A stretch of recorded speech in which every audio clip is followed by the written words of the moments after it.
Welcome to the Real Estate Syndication Show. Whether you are a seasoned investor or building a new real estate business, this is the show for you. Whitney Sewell talks to top experts in the business. Our goal is to help you master real estate syndication. And now your host, Whitney Sewell. This is your daily real estate syndication show. I'm your host, Whitney Sewell. Today, our guest is Mike Roeder. Thanks for being on the show, Mike. You're very welcome. I really appreciate you having me on the show, Whitney. Yeah, so Mike and I were introduced in Dallas just a couple of weeks ago, and here getting to meet him and his partner, and hearing what they were up to, how they just closed the deal in Dallas, and from being so far away from living in Dallas, it's a very impressive story, and I'm looking forward for him to share it with the listeners and myself. So, but a little about Mike: he started investing in real estate with single-family homes in 2009 through house hacking. First multifamily property purchased was 20 units in central Minnesota. Currently, he's invested in 1,100 units and has led 3 syndications. So he is well on his way. Thank you again, Mike, for being on the show, and give us a little more about how you got into this syndication business, and let's dive into our topic today. Most definitely. So again, I appreciate you having me on the show. You know, the way that I got into multifamily syndication was really about thinking about how we could scale our business quicker and faster. I was going the single family route, and I remember back in the day, my original goal was to have 100 single family homes and, to accumulate maybe 1 or 2 of those per year. And, after a few years, that was going fairly slow. My now business partner was in multifamily, so he was buying 20 to 30 unit apartment complexes. And we kind of came together, and he said, hey, why don't we team up and start to scale our business, buy some deals together? So we did. We bought that 20 unit apartment, really liked what that provided us as far as cash flow and how it performed. And soon after that, we found a mentorship group that we became a part of. And that was more of a syndication mentorship group. And it really fit with what we were wanting to do. We were wanting to scale up, and it allowed us to do so. Okay. So, so you were buying single family homes, you wanted to scale, and your partner came to you and presented maybe, you all buying an apartment building. But where was it, you'd already been doing this for a few years, but where was it that you all said, okay, I need a mentor. I need somebody to show me this process a little bit. Yep. So it was after we bought that 20 unit, we were really wanting to scale further, and, our capital was limited. We both had a solid income and we had capital available, but in order to buy a 50, 100, 200 unit apartment complex, the capital just wasn't there. And so essentially we decided, hey, let's go out, let's research a few groups. My business partner had been a part of a few groups, and we ended up going to a meeting down in Dallas, Texas, actually with the Sumrock group. And it really struck with what we were looking to do and resonated with us. Okay. So since then, you all, tell me, I guess, the deals, the syndications you all done since then, or just briefly, and then we'll hone in on maybe the last one. Most definitely. So we started out with a 45 unit syndication in River Falls, Wisconsin. So that's about a 50-minute drive from where I'm located at. So fairly close to home. We've owned that property for about a year and a half, and that property's been doing phenomenally well. We just got through all of our rehabs. So we did the full exterior, parking lot, siding, fascia, soffit, gutters, windows, you name it. So that was a pretty heavy lift. Then we jumped into a smaller syndication, very small syndication. It was a 12 unit project in Minnesota, actually right next to a 28 unit that we own. So we were able to gain some economies of scale. And so that's why we took on that project. So the 28 unit, did you buy without syndicating it? We did, correct. Okay. So it was myself, my business partner, and then one other gentleman that we brought on board for that property. Nice. Okay. So now you syndicated the 12 unit deal. Go ahead. Correct. And then we recently closed on a 86 unit down in Cleburne, Texas. So that was outside of our local market. We were able to break into the DFW market, which we were really interested in. And that's about a month and a half in the works as of right now. Nice. Yeah. So yeah, it's so impressive too, because, people say it's so difficult to find those deals and invest, outside of your market. And it is more difficult, of course, but, you live in Minnesota, your partner lives in Washington State. Is that right? That's correct. Yes. And so, and you all were able to close on an 86 unit, you syndicated deal, 86 units in Dallas Fort Worth. So I'd love for you to break down a little bit how you were successful in that market. Obviously, everybody listening knows that that market is so hot. Everybody, there's so many operators in that area. How did you break in from being so far away? But, start way back and let's dive in. You bet. So one of the ways that we really broke into that market was flying into the market, setting meetings with selling brokers. So we wanted to make sure that we met each of those selling brokers. A lot of syndicators, they may just have a phone call or just connect via LoopNet and just, build out their database so they're getting that deal flow and so they're able to underwrite those deals. But what's extremely important in today's environment is to be able to have that personal touch with that broker. So you sit down, maybe you take them out to lunch or you take them to coffee or you meet at their office, whatever's most convenient for them, and just really get to know them. And so that way, when you submit an LOI or you're considering a property, they know your face, they know your name, they know your company, and they feel more confident with you. So that helped out quite a bit. We're also very plugged in the DFW market because of the mentorship group that we joined. So these brokers are very confident in the students that are part of this mentorship group, and they're confident that they're going to close and they're not going to have issues during the process. So that helped us out as well. That's an interesting touch there, piece that, the broker's also confident in the mentoring group that you're a part of, or he's probably worked with other, I'm sure he has worked with other, clients or students of that program, and so it already has some reputation, or that helped build some credibility for you just being a part of a reputable group. But that doesn't mean it was easy, right? It was not. No, it took a lot of time, and truthfully, when we started syndicating projects, it took about a year to land our first project. And, one of the things that I would have changed if I could go back is we started looking in Minnesota and around Minnesota, and there was very little deal flow. So we were underwriting deals. We just weren't underwriting enough deals. And as competitive as it is today, you want to make sure that you have the correct amount of deal flow so that way you can underwrite enough deals. Because really, when it comes down to it, Whitney, it's a numbers game. The more deals that you look at and that you offer on, the more likely you are to land a deal. And so that eventually led us to break into the DFW market. We broke into a couple other markets as well. And that's really helped us start to scale a little bit quicker. Okay. So some great information here, or questions that we need to talk about.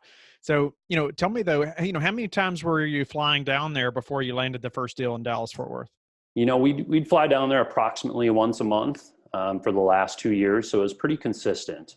That's commitment. I mean, that's commitment right there. That's not easy to travel that much and be away from family. But go ahead. So flying down once a month. Yep. So we'd fly down once a month, and that was, we usually do a networking event. Sometimes we meet up with brokers, tour different areas of the market. So we fit a lot in a couple of days, each time we flew down.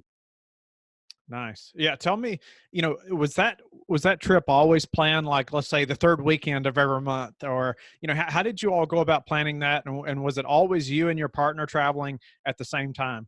So usually it was me and my partner. Really, we based it around networking events. So our mentorship group does have a lot of networking events that we're a part of. So we'd usually fly down for those, and then whatever we could squeeze in around that, we'd go ahead and schedule that as well. Okay. Yeah. Smart. So, you bet. So you're flying down. I mean, you're scheduling all these meetings. How long would you stay at a time?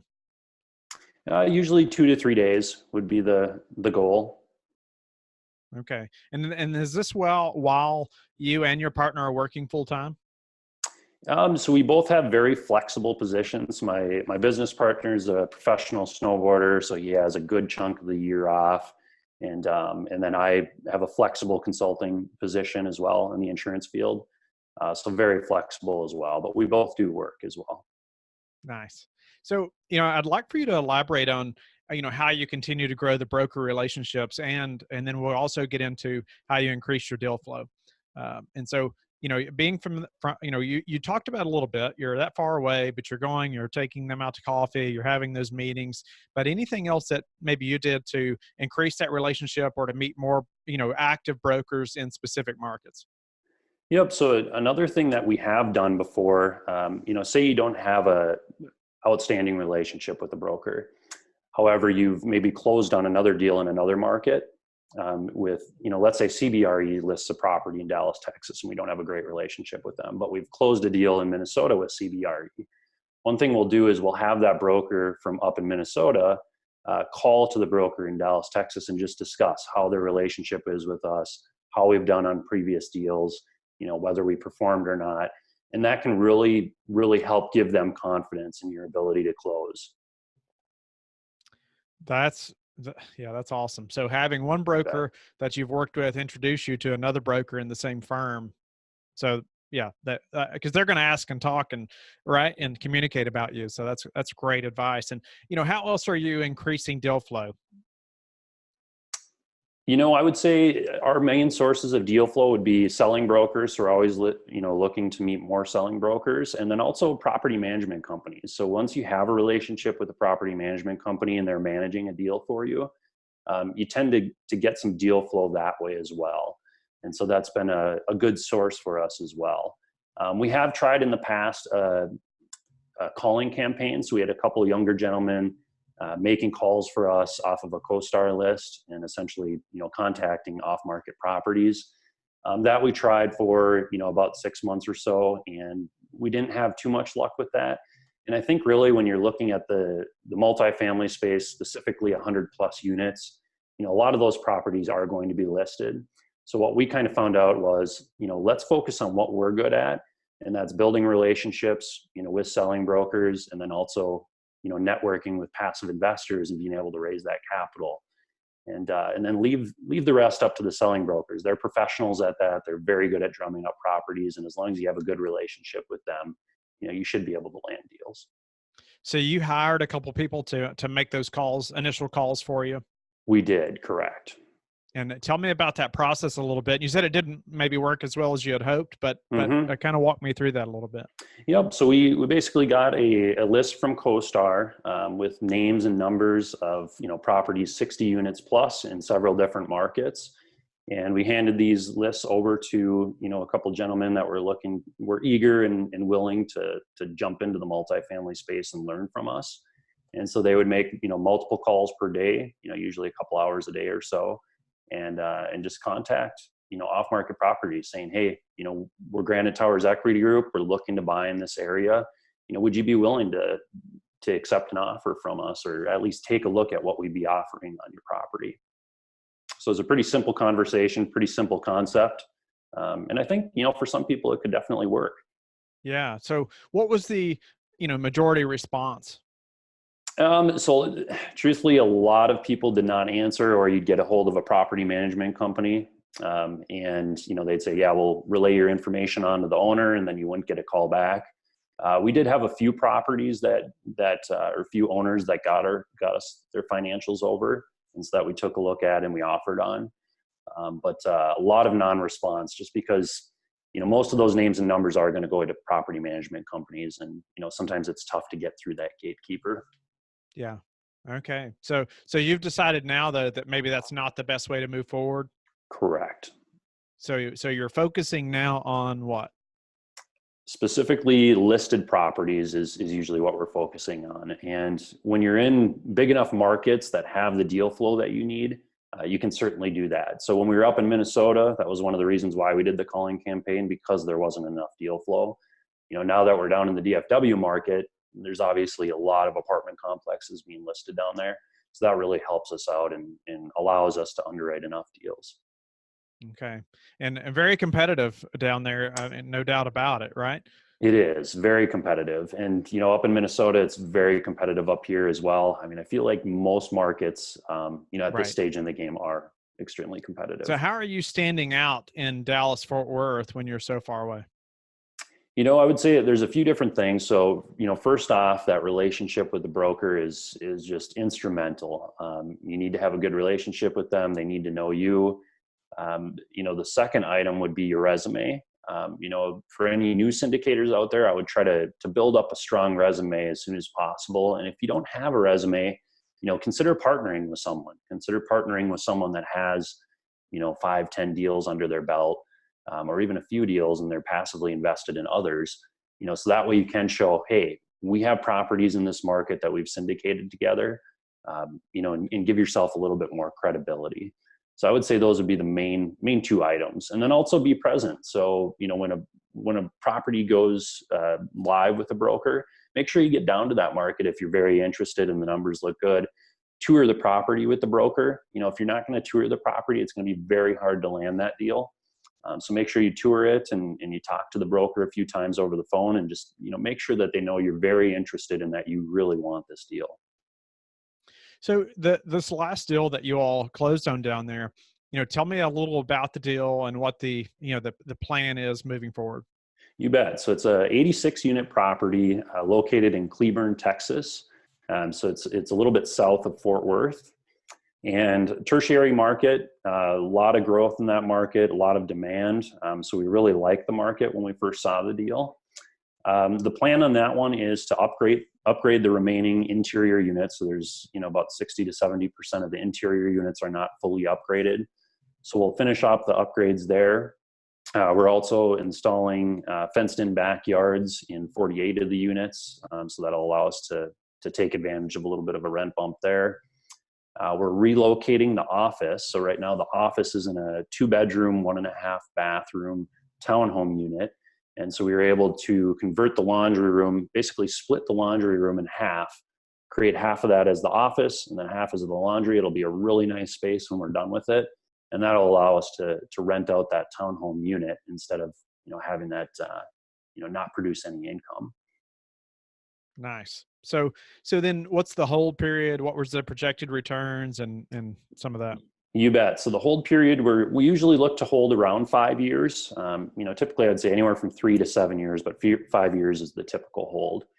At that point, we may look to refi, cash out, or sell. It really just depends on the market.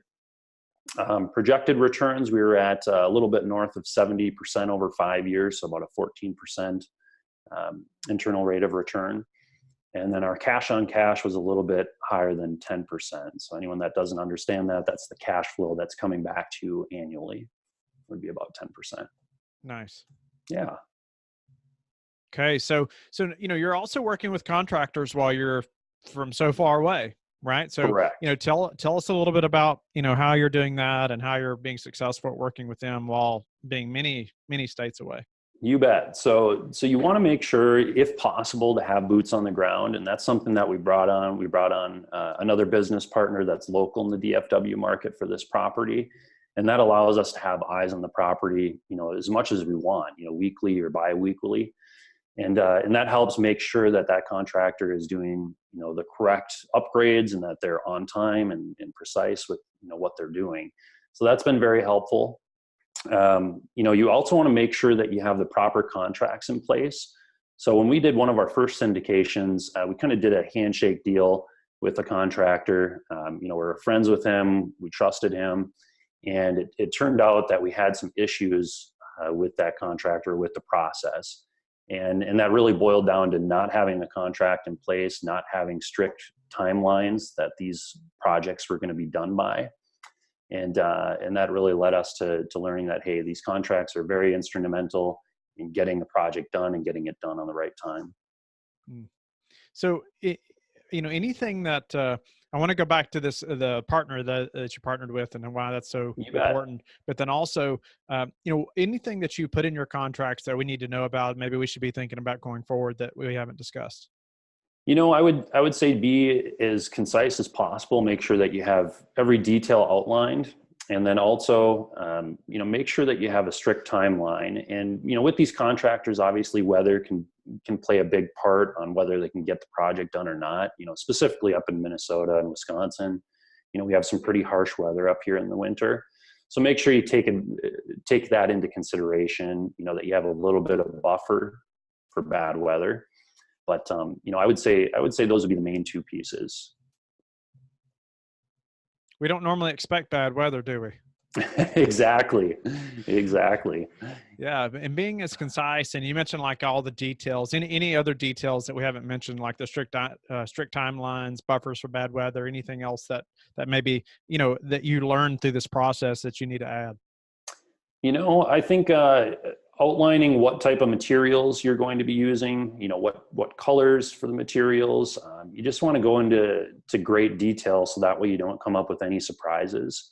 For instance, if you're going with a certain type of siding, make sure you have the make of the siding, the color of the siding, what type it's going to be, how it's going to be outlaid. So if you have certain trim boards on the exterior, make sure you have a visual of that as well if possible.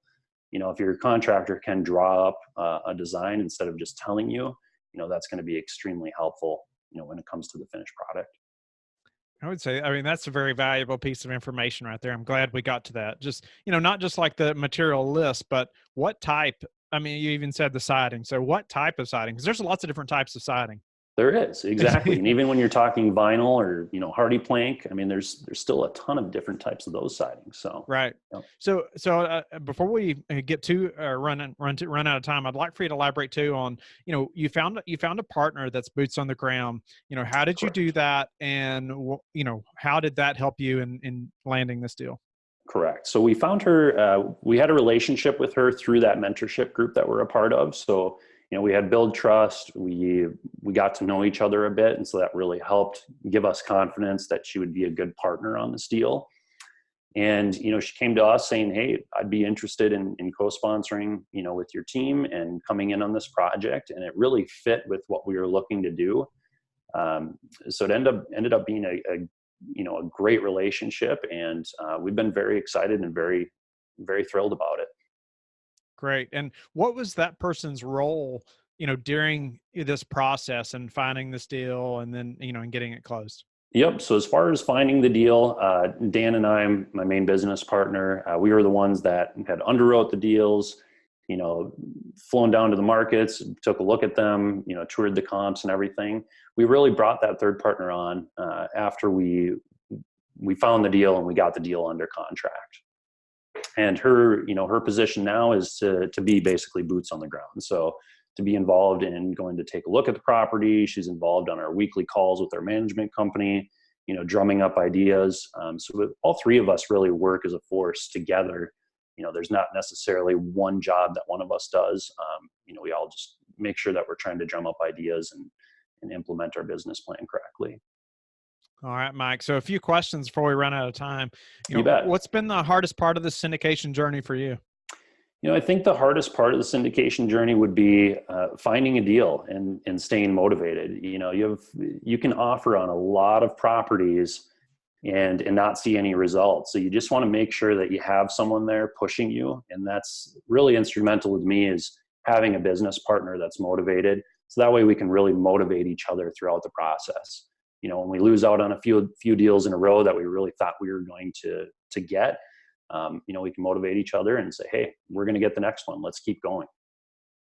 How are you all prepared for another downturn? The way that we prepare for a downturn is in our underwriting. So we make sure that we use historical numbers. So for instance, our vacancy rate, although up in Minnesota, we have, some of the lowest vacancy in the nation, 3-4%. We make sure that we're using historical numbers. So, 8%, 9%. So that way, if we do have a downturn, we feel very comfortable that we can still hit our results or pro forma. Same goes with rent growth, reversion cap rates, and so on. What's a way that you all have improved your business recently that we could apply to ours? Yep. So one way that we have improved our business, especially when utilizing business partners, would be to use Google Drive. That's been instrumental for us. We were able to make modifications to our spreadsheets and our business plans and whatnot, and everything, updates at that moment. We were using Dropbox for a while, and we had multiple spreadsheets. They weren't updating at correct times, and so that's really been helpful for us. What is a way that you like to take care of investors, or a way that you care for them so they want to come back? Yep. So one thing that we just implemented was a quarterly newsletter where we're updating our investors on what we've been doing over the last quarter. We're giving them a nice article, so building some value in that quarterly newsletter. Providing some information on books that we really found to be beneficial to us, And then we also provide monthly updates.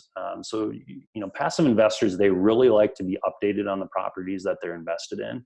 So the more that you can communicate with them and the more information that you can give them, the better. Don't ever feel like you're over communicating with someone, because when you get an email, it's as easy as clicking delete if you don't want to see that communication.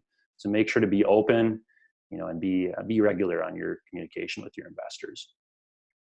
What's the one thing, Mike, that's contributed to your success? I would say persistence and drive.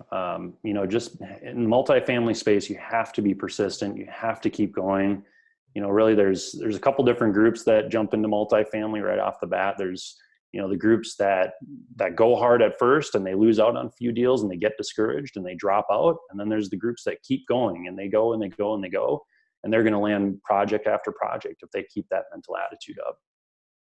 Are there any specific ways, because we briefly talked about this, but that you all stayed motivated? I know you said you're thankful for your partner that's motivated and helps you to stay motivated, but anything that you can talk to there about, after you mentioned like losing deal after deal, you're offering another LOI, it didn't happen. How are you staying motivated?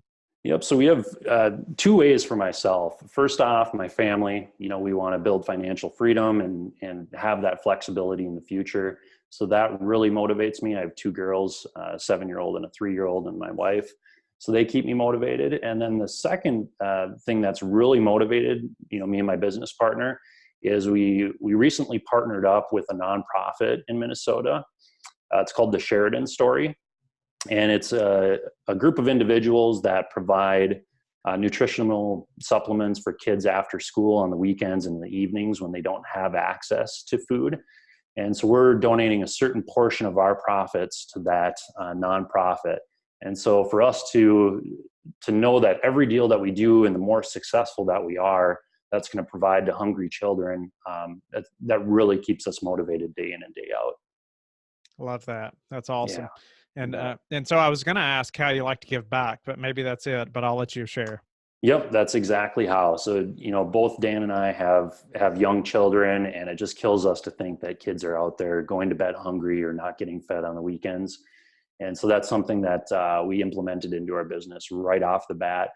And we're extremely excited about that. And tell the listeners how they can get in touch with you. Yeah, so you can shoot me an email at Mike, M-I-K-E, at granitetowersequitygroup.com, or you can go ahead and visit our website, and there's a contact us form on the website, and our website is granitetowersequitygroup.com. Thank you for listening to the Real Estate Syndication Show, brought to you by Life Bridge Capital. Life Bridge Capital works with investors nationwide to invest in real estate, while also donating 50% of its profits to assist parents who are committing to adoption. Life Bridge Capital, making a difference, one investor and one child at a time. Connect online at www.lifebridgecapital.com for free material and videos to further your success.